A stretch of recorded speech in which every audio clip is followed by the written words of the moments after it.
This Saturday date. Samira was a cheerful college student who lived with her parents in Nashik. While most of her college mates dreamt of going to bigger cities like Delhi or Mumbai, Samira was happy to stay back in Nashik. She was sure she would hate the hustle and bustle of the big cities. Of course, there was another reason too: her boyfriend, Utsav. On Saturdays, Samira would skip college and go out with Utsav. On most occasions, they would end up watching a movie or sitting at a fast food outlet in one of the malls. One Saturday, Utsav suggested they go to a different place. They set off on his motorbike on the highway.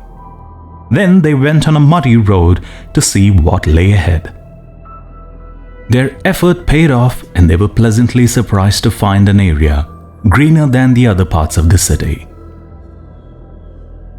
It also had a little pond. The pond was surrounded by farmland, with hills in the background. Both Utsav and Samira liked this spot a lot.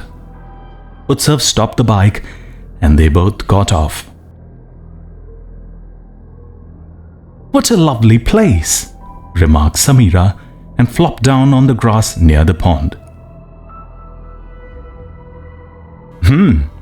I wish we had discovered this spot earlier," said Utsav and sat down beside Samira.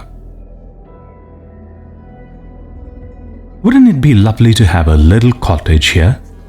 It is secluded, so quiet," said Samira, looking at Utsav lovingly. They both sat there quietly for some time, as if sharing the same dream of a house by the pond. "I've got something for you," said Utsav, taking out a little packet from his duffel bag. Samira opened the packet, and a warm smile lit her face. "That's a lovely scarf, Utsav. I had planned to buy one myself," said Samira. Utsav took her hand, and they both sat in sweet silence, watching the sun set over the hills. Just then, a strange sound unnerved them, and they both became alert. "What was that?" asked Samira nervously.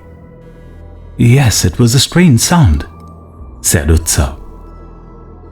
"It felt as if there was something over my shoulder and it made a sound," said Samira.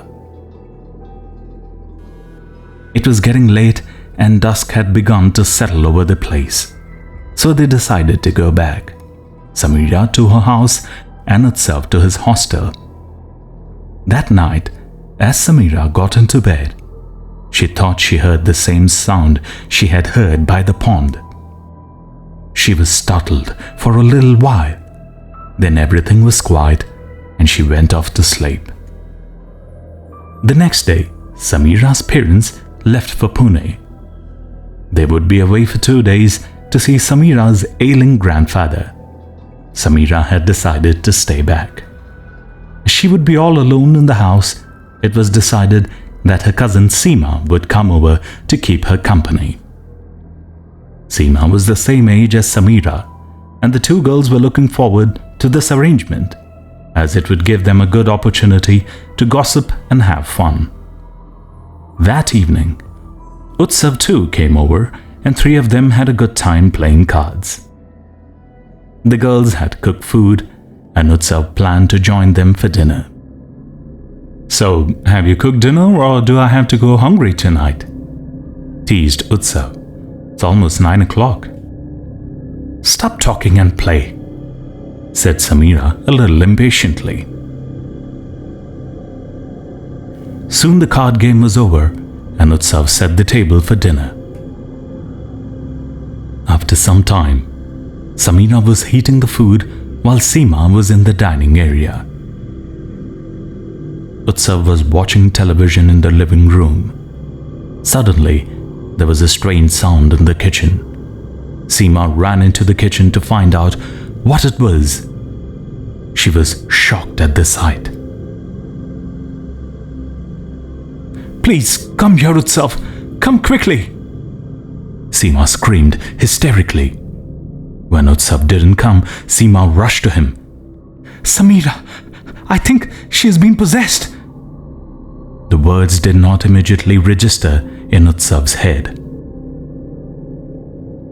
"What are you saying?" he asked. "How is that possible?"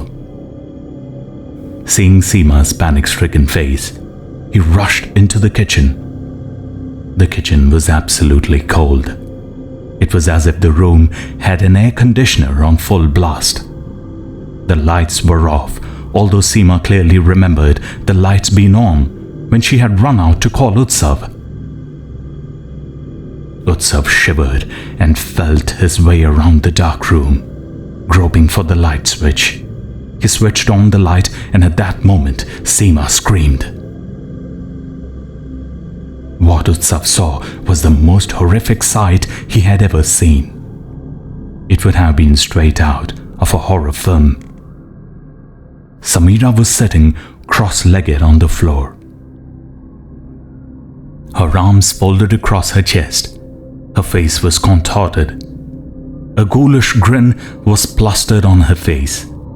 Her hair was strewn all over her face, and her eyes were red and unblinking. Her skin was pale, and she was continuously swaying side to side. Utsav was struck with fright. He fought back the tears on seeing Samira. Looking at Seema's state, he thought he should act immediately. Gathering his wits, Utsav pulled Seema out of the kitchen, for it appeared that Samira could attack her. "Utsav, what should we do?" Seema asked nervously. I don't know, call her parents, but then it would take them a long time to arrive here, and said Utsav thoughtfully.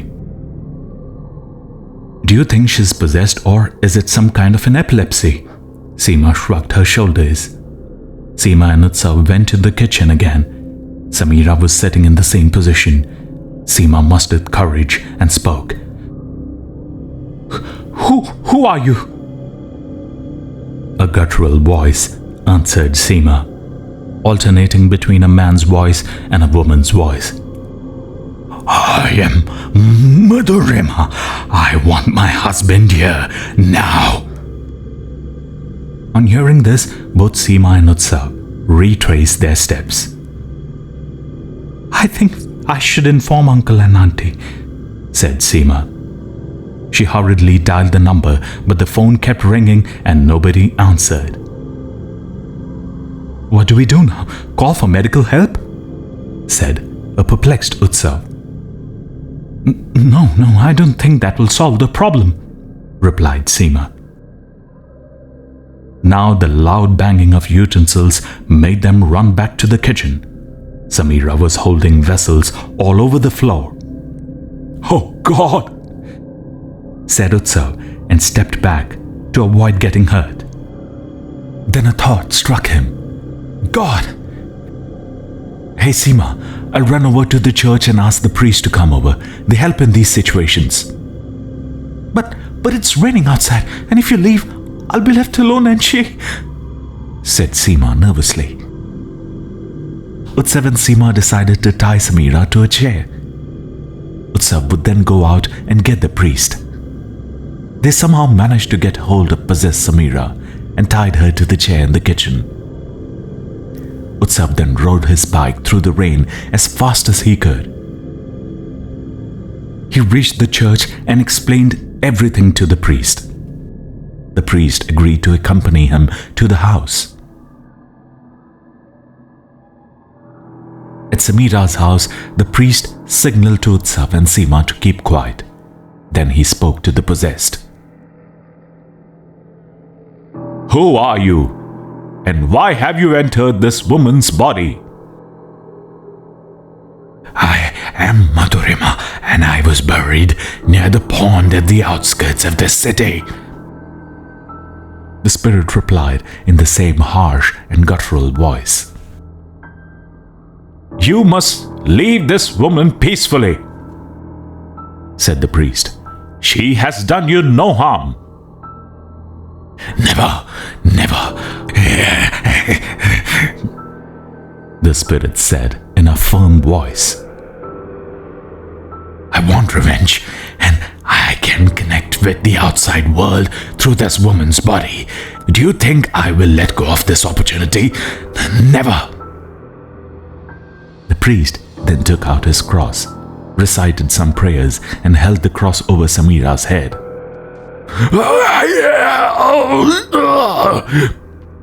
Screamed the ghost. Utsav and Seema watched, terrified. They prayed hard that the ordeal would be over soon.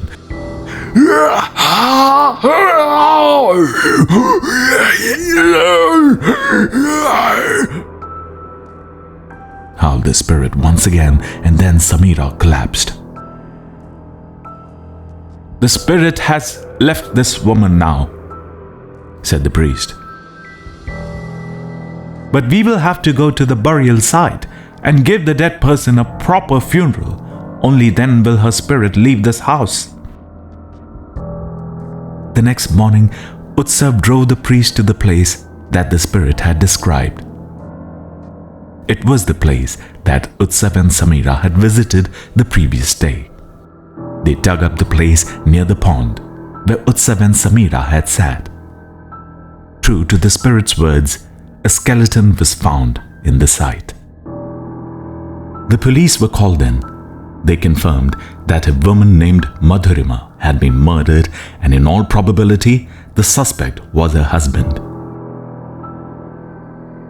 Once the post-mortem was done, Madhurima's family members, who had lodged a complaint at the police station, performed the last rites for Madhurima.